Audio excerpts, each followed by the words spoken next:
मानाचा चौथा श्री तुळशीबाग सार्वजनिक गणेशोत्सव मंडळ ट्रस्ट तर्फे विविध क्षेत्रात उल्लेखनीय कार्य करणाऱ्या महिलांचा सन्मान करण्यात आला।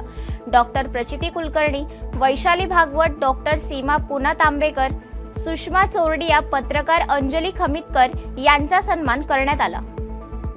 भारत-पाकिस्तान बॉर्डरवर असलेल्या जम्मूतील मुचल सेक्टरमध्ये मराठा लाईट इन्फंट्रीच्या जवानांकडून श्री गणेशाची स्थापना करण्यात आली आहे। 15,000 फूट उंचीवर स्थानपन्न झालेल्या या बाप्पांची 2 वेळेला आरती केली जात असून जवानांकडून संध्याकाळी भजनांचा कार्यक्रम सुद्धा करण्यात येतोय।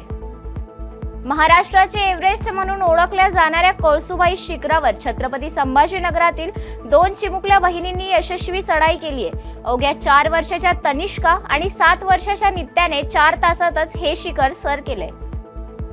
जगभरातील गणेश भक्तांचे श्रद्धास्थान असलेल्या श्रीमंत दगडूशेठ हलवाई गणपतीचे आता ऑनलाईन दर्शन सुरू असून या माध्यमातून जगभरातील 50 लाखांच्या वर भाविकांनी दर्शनाचा लाभ घेतलाय। राज्यातील इलेक्ट्रिक वाहन उद्योगाला चालना देण्यासाठी टोल माफी देण्याचे धोरण राज्य शासनाने तयार केले। त्यानुसार अटल सेतूसह मुंबई-पुणे द्रुतगती महामार्ग तसेच समृद्धी महामार्गावरील सर्व टोल नाक्यांवर इलेक्ट्रिक वाहनांना टोल माफी करण्यात येत असल्याची अधिसूचना राज्य सरकारने जारी केली आहे।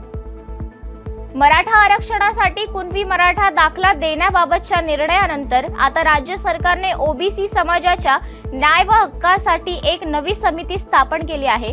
या समितीचा उद्देश ओबीसी समाजाच्या सामाजिक, शैक्षणिक आणि आर्थिक विकासासाठी कार्यक्रम व योजना तयार करणे असल्याचं सांगण्यात आले। आता जीएसटीचे 5 आणि 18% असे 2 स्लॅब असतील। यामुळे साबण, शॅम्पू, एसी, कार यांसारख्या सामान्य वस्तू स्वस्त होतील। जीएसटी परिषदेच्या 56व्या बैठकीत हा निर्णय घेण्यात आलाय। बुधवारी जाहीर झालेल्या आयसीसी रँक मधील भारत 1 दिवसीय आणि T20 मध्ये पहिल्या स्थानावर कायम असून क्रमवारीत रवींद्र जडेजा, T20 मध्ये अष्टपैलू हार्दिक पांड्या, वन डे मध्ये शुभमन गिल तर बुमराह कसोटी मध्ये अव्वल स्थानावर आहे।